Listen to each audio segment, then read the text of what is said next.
Hi, my name is Carlo Giacometti. I work with Wolfram Research. I am the manager of the sound and vision team. And today I'm going to talk about audio and video applications in Wolfram language. I've just cherry-picked a couple of those, and hopefully this will be quite interesting for all of you. We will talk about the odd intersection of video and fitness data and how the Wolfram language is perfectly positioned to mangle these two together. So let's get started and let's define the problem of audio source separation. So as you probably all know, music recordings today are mostly made by recording musical instruments separately and then processing them with a whole variety of effects and then mixing them down and then mastering the mixed result. So you effectively get single instrument recordings and then you sum them up, simplifying the process dramatically. Now, the result of this sum is a mono or stereo track, and reconstructing the original signals from the single instruments from this recording is extremely difficult. In most cases, this source separation problem needs to be blind because we just get a recording. We don't know anything about how the recording was made, how the mixing was done, how the mastering was done, what equipment was used, etc., etc. So we cannot make any assumptions on what were the components of this recording. Obviously, the source separation problem is not limited to musical recordings. And one of the first papers to describe this problem is what Michael in chat hinted at is the cocktail party problem. This was described first in the paper Some Experiments on the Recognition of Speech with 1 and 2 Years by Cherry. And the fundamental question is, how do we recognize what one person is saying when others are speaking at the same time? This first paper was written in the 50s. No solution was provided. A lot of very interesting observations were made about the fact that we hear with 2 years and sources are treated as point-like sources, so we can use information about delays from the signals they get to the 2 years to make some assumptions about the direction and where the source is placed. Obviously, with time passing, this problem kind of shifted and moved into how to separate sources from a recording rather than 2 years. And obviously, signal processing was used, and a rough evolution of techniques used were independent component analysis, independent vector analysis, and non-negative matrix factorization. This last one had a stint of success, I think, in the late 90s, or I should say, partial success. This was never producing high quality results. But yeah, non-negative matrix factorization assumes that you get a tensor and you want to express this tensor as the product of two unknown matrices. And it turns out it becomes a minimization problem. You figure out what these two matrices are, or you think should be, and this gives you a decent separation of signals. Obviously, once deep learning became kind of a common tool 10-ish years ago, it was immediately thrown at the problem, at the issue. And most of the stuff worked effectively like this. You get a signal, you encode it somehow. Doesn't quite matter how. You get a tensor, you mask this tensor by identifying which positions in the tensor are produced by a specific source. And then you decode this encoded and masked data, and then you resynthesize your waveform. What this encoder is and how the masking is performed, this has seen a variety of approaches. One example that I thought was interesting was using transformer networks. We will kind of jump back to that. This masking net in this attention is all you need in speech separation. This is not attention is all you need famous paper. This is a kind of a variation of it. Again, we encode the data and we use transformers to perform the masking operation. And with the masked encoded data, we decode it and then reconstruct the separated result. So again, we were following a trend of like better results than classic signal processing, but not that much better. One of the first networks that improved the situation significantly was ConvTasNet, which again does the same thing: encode, mask, decode. I think this was around the era when strided convolutions seem to gain much more popularity, and this is what it does. Both the encoder and the masking part of the network are based on one-dimensional convolutions that are strided to expand the context that the network is able to analyze to produce the masking. The other interesting thing is that the input to this was directly the waveform rather than the short time Fourier transform. It produced decent results, but with still very noticeable artifacts. So enter the network that we are most interested in this talk, DMAX, and its variations that we will explore. This is an incremental evolution of ConvTasNet, and this is a theme. What we will be looking today is just at the incremental evolutions that this network has gone through. It is mainly a convolutional net like ConvTasNet, and it still takes the waveform as input. The novel element is that the main structure of the net is a UNet, which I'm not sure if any of you are familiar with image processing, but is a very common architecture for image processing tasks. For example, recognizing a specific type of cell or scaling an image. But in any case, the idea is pretty simple. The input signal is encoded by a series of convolutional stacks that increase the channel dimension and decrease the time dimension. So you end up just arriving at a almost square tensor.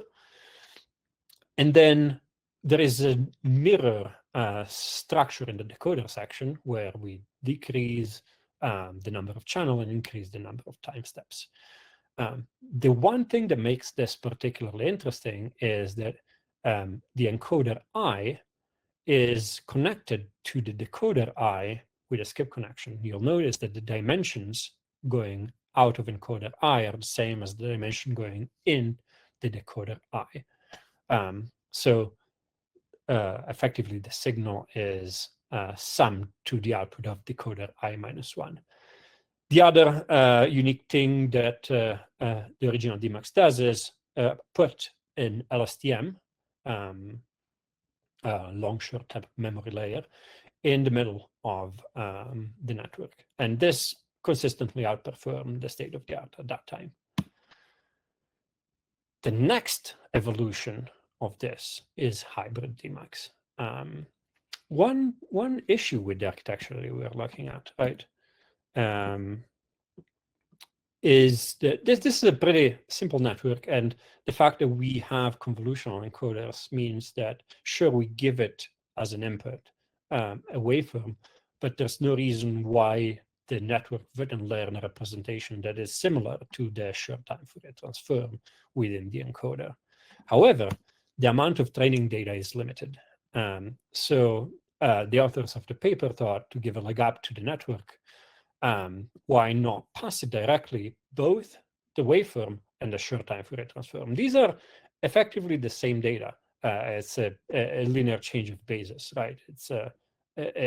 It should not matter if the input is a waveform or a short time Fourier transform. However, the limited amount of training data means that this kind of short circuits part of the training effectively. So this is the main difference. The rest of the network is more or less the same. And we see that the encoder and decoder number 6, which are the core of the network that before were just the LSTM, now take input both from the spectrogram and from the waveform branch, and then is distributed again to two different stacks of decoders, and the results of that are then summed after exiting the network. There is some more subtlety here. The residual connections, instead of being just sums, have inside some convolutional layers. And the LSTM that was in the middle has now another local attention layer. So minor improvements. This improved the quality from DMAX to hybrid DMAX, and given the same training data. The last evolution that we'll look at is HT DMAX, which stands for hybrid transformer DMAX.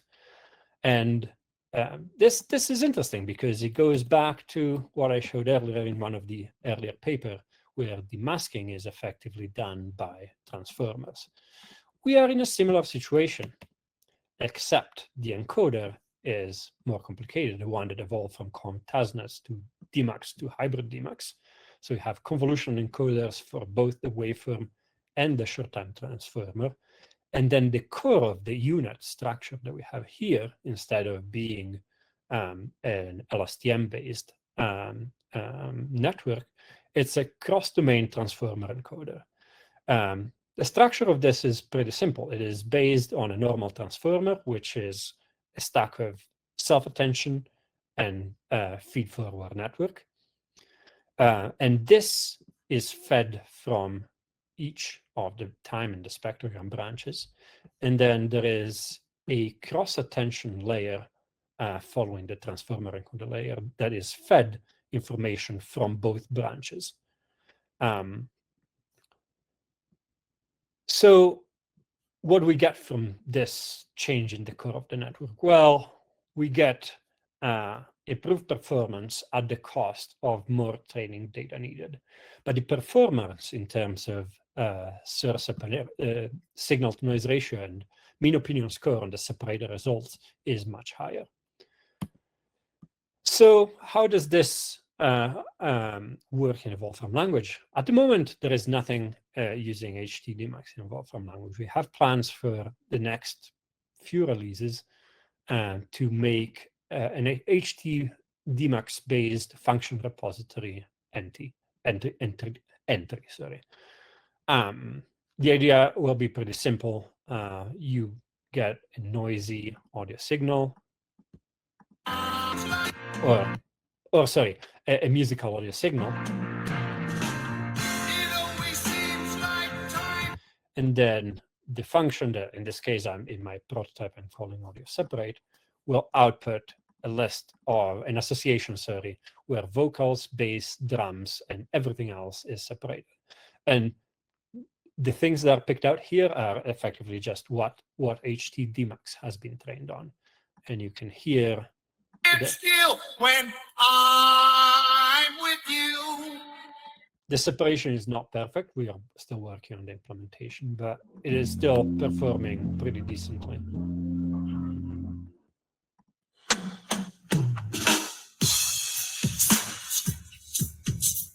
There are a few artifacts in this, but again, we are working on eliminating those as well. So why do we think this is interesting and merits a function repository entry? Well, one obvious application is separation to enhance speech or do noise cancellation. Here we have a noisy signal. And you can see speech recognize it is not terrible, but has some issues. It doesn't transcribe that perfectly.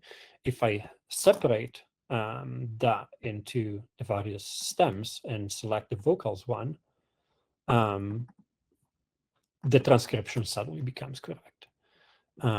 Or this could also be a part of pre-processing for pitch tracking. In the case of our original song, if we want the pitch of the melody, passing that to pitch recognize has effectively no hope. But if we separate the vocals and look at the pitch detected by that, we are in a much better situation. So this is how source separation can fit into different pipelines for audio and signal processing. Okay, so this was what I wanted to discuss about source separation. And the next topic that is a bit odd is the strange intersection of video and fitness data. How did I stumble upon this? Well, I have been developing the video functionality in Wolfram language since it came out. So I am very familiar with that side of things. But what about the fitness data? Well, trail running is one of my favorite hobbies. And whenever I do it, I do end up wearing a smartwatch or some fitness tracker of some sort. Here are some examples of fitness trackers that you probably have seen before: an Apple Watch or any watch from Garmin or Fitbit or Google. And what defines this a fitness tracker? Well, they have a variety of sensors like GPS, heart rate monitor, altimeter. Some have compass, some have EKG sensors, some, and it's a whole wide variety of gadgets, effectively. And all the data coming from these sensors, along with a gigantic amount of meta information, gets logged in .fit files. This is a screenshot from a fit file recording that I took a few days ago on a morning run. Just I put this file into a random website that shows the contents, and as you can see, everything is timestamped, and there is a lot of data that we can look at. So now we know what this is. How do we get access to it? Well, assuming we have a .fit file, we can use the computational fitness Packlet. This is in the Packlet repository. It was developed by Rick Hennigan. And this is an excellent solution for now. We have plans for the next few versions. I'm not promising here the next version or anything like that. At some point in the next version, we would like to add support for fit files in the Wolfram language itself without external packages. But for now, for today, we will use the computational fitness Packlet. I have a file that I recorded during one of my runs the other day, and fit import from that Packlet can import all the data. And as you can see, it provides a nice summary. It was a really, really short run. I was working on this presentation, so it couldn't be too long.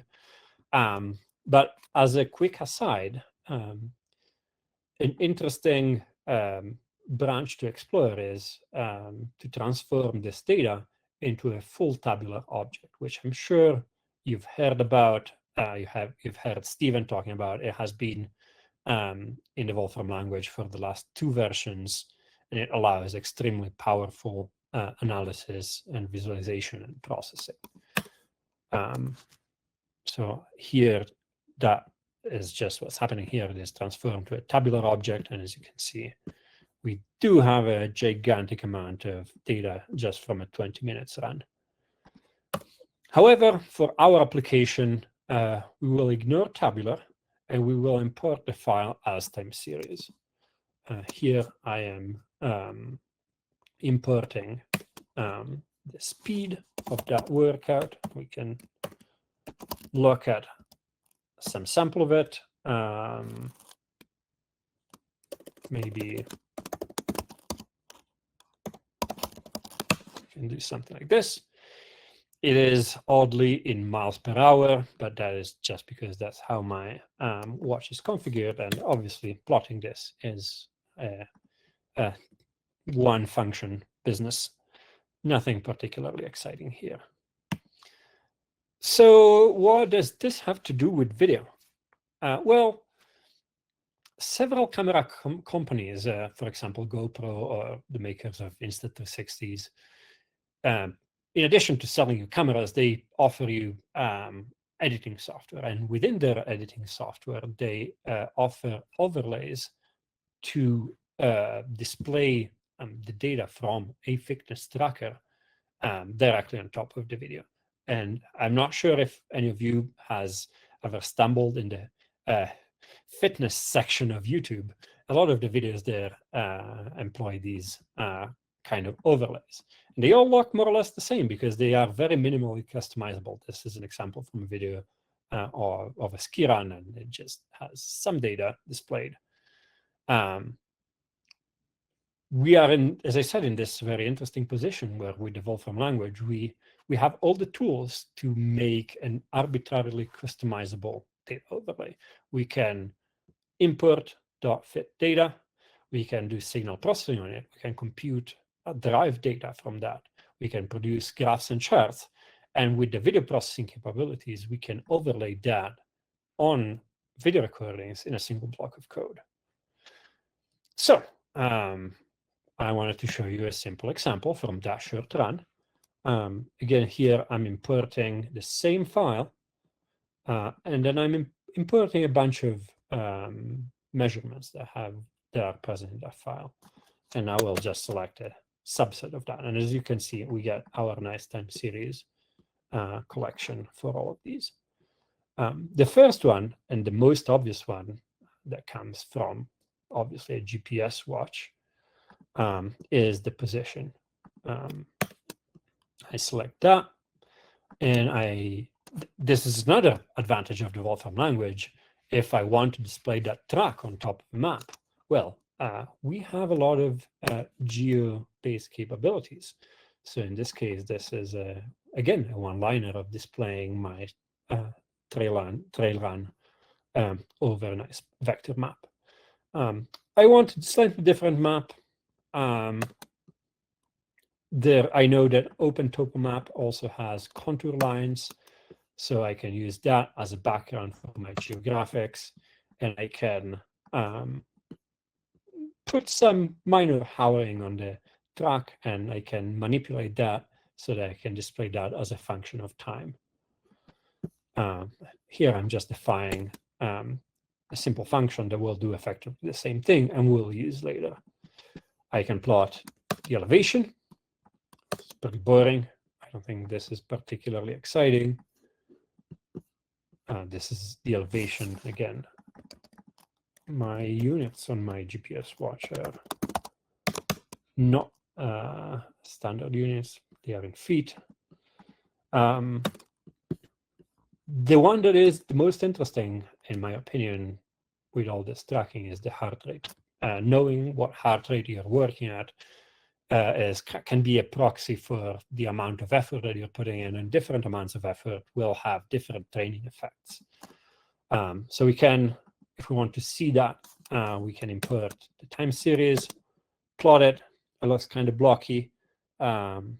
It just records integers, so obviously there is the resolution of this is, I mean, it's perfectly adequate, but it doesn't produce a great graph. So we can bring in our signal processing capabilities and just put a Gaussian filter on that time series, plot it again. This looks much nicer. As I was saying, heart rate can be a proxy for a level of effort, and level of effort can be a proxy for training effect. There is a simple formula that approximates the intensity of that part of the exercise that is based on the current heart rate and then the resting heart rate and the maximum heart rate. These are the values for me. And here I am just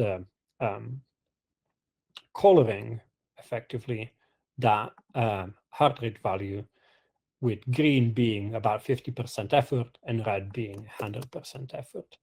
This allows me to produce a nice plot like this. I know I was working very hard at the beginning. I had a higher effort in the middle, and then it was chill and downhill. And again, I can produce a visualization that changes with time and shows at which point of the workout I am at. For speed, similar things. some smoothing. The plot is kind of boring. What we can do is we can just display the speed on the video as an angular gauge. Okay, so we have a collection of random plots. I think your creativity is your limit here. How do we put them on a video recording? Well, first, let's look at the video. These are just created using a pretty old iPhone, so the quality is pretty questionable. But I want to point out that the file itself contains meta information about the creation time of that file. And this is the crucial bit that allows us to synchronize the displays that we've created with the playback of the video. So this is the first recording I have. Again, sorry for the terrible quality and shaky recording, but we can combine some of the visualizations into a single panel that evolves with time. And using overlay video, we can overlay that.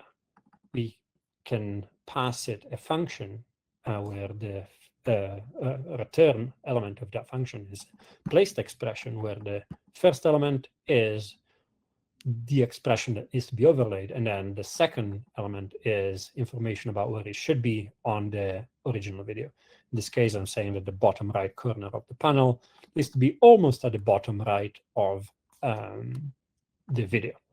And this is the result. Again, really, really simple. The visualization are not particularly sophisticated, but as I said, the sky is your limit here. There is no template. You can build anything you desire. The more complicated case is when we want multiple overlays, or we want to improve the efficiency or the speed of producing this video. Here I've used overlay video. In this case, I will use directly video map, which is a lower level function.